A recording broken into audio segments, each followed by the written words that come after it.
భరద్వాజ్ గారు good afternoon. Bharadwaj అంటే controversies, నిష్కపటత, దీనివల్ల మీకు నష్టం కలిగిందా? మిమ్మల్ని బాధ పెట్టే అంశం కానీ, చికాగ్గా అనిపించే అంశం కానీ, మీరు అందరికంటే ఓపెన్గా మాట్లాడతారు కాబట్టే ఈ ప్రశ్న నేను మిమ్మల్ని అడగను. కాస్టింగ్ కోచ్ చిరంజీవి గారు అన్నారు కాస్టింగ్ కోచే లేదు లేదు అనే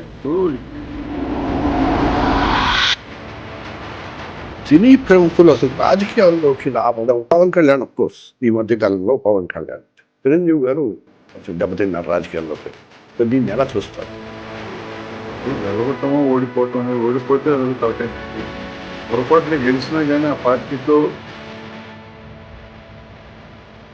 గదర్ అవార్డ్స్, విజయ్ గదర్ అవార్డ్స్ వేడుకలో చిరంజీవి గారి వ్యాఖ్యల మీద మీ అభిప్రాయం ఏంటి? మన పక్క రాష్ట్రం అయినటువంటి మన తెలుగు రాష్ట్రం ఈ కళాకారుల పట్ల కొంచెం వెనకంజ వేస్తే ఉందనుకుంటున్నాను. కాబట్టి నారా చంద్రబాబు నాయుడు గారు కొడుగుడ్డు మీద ఈకలు బీగుతున్నట్టు పక్క రాష్ట్రం అంటాడు. ఆ పక్క రాష్ట్రం